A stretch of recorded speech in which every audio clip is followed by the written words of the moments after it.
চট্টগ্রাম বিশ্ববিদ্যালয় কেন্দ্রীয় ছাত্র সংসদ নির্বাচনে আচরণবিধি লঙ্ঘন নিয়ে মুখোমুখি ছাত্রদল ও ছাত্র শিবিরের অভিযোগ, ছাত্রদলের ভিপির পক্ষে আইন অনুষদের ক্লাসরুমে প্রচারণা চালানো হয়েছে। অন্যদিকে ছাত্রদল বলছে, শিবির প্যানেলের ভিপি প্রার্থী নিজেই ক্লাসরুমে গিয়ে মাইকে প্রচারণা করেছেন। আগামী 15 অক্টোবর চাকসু নির্বাচন ঘিরে পুরো ক্যাম্পাসে এখন নির্বাচনী আমেজ। এর মধ্যেই নির্বাচনী আচরণবিধি লঙ্ঘনের পাল্টাপাল্টি অভিযোগ তুলেছে ছাত্রদল ও ছাত্র শিবির সমর্থিত প্যানেল। ছাত্রদল নেতাকর্মীরা অভিযোগ করেন, ক্লাস চলার সময়ে সাউন্ড সিস্টেম ব্যবহার করে প্রচারণা চালান শিবির সমর্থিত ভিপি পদপ্রার্থী ইব্রাহিম হোসেন রনি। নির্বাচন কমিশনের কাছে লিখিত অভিযোগের পাশাপাশি প্রচারণার একটি ভিডিও সামাজিক যোগাযোগ মাধ্যমে পোস্ট করেছেন ছাত্রদলের নেতাকর্মীরা। ভিপি ইব্রাহিম রনি তিনি এই হৃদয় তরুয়া ভবনে 3323তম রুমে ইতিহাস বিভাগের প্রশাসনের সাউন্ড সিস্টেম ব্যবহার করে নির্বাচনী প্রচারণা করেছেন। অন্যদিকে শ্রেণীকক্ষে নির্বাচনী প্রচারণা করায় ছাত্রদলের বিরুদ্ধে আচরণবিধি লঙ্ঘনের অভিযোগ তুলেছে ছাত্র শিবির।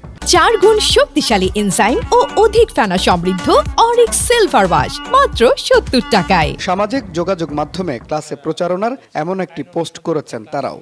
ছাত্রদলের যিনি প্রার্থী, ওনার পক্ষ হয়ে ওনার একজন কর্মী শিক্ষার্থীদের কাছে ভোট চেয়েছে এবং লিফলেট বিতরণ করেছে, যেটা ক্লাসরুমে ছিল। এই অভিযোগ আমাদের পক্ষ থেকে দেওয়া হয়েছে।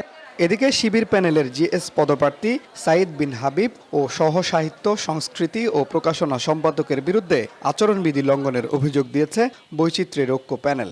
আমরা শিবিরের বিরুদ্ধে সুনির্দিষ্টভাবে অভিযোগ দিয়েছি যে তাদের জিএস প্রার্থী তিনি ক্রিমিনোলজি ডিপার্টমেন্টে গিয়ে সেখানে প্রচারণা চালাচ্ছে। শিবিরের যে সাংস্কৃতিক বিষয়ক পদপ্রার্থী তিনি আদিবাসীদের পোশাক নিয়ে অবমাননা করছেন। একের পর এক আচরণবিধি লঙ্ঘনের ঘটনাকে নেতিবাচক বলছেন অন্য প্যানেলের প্রার্থীরা।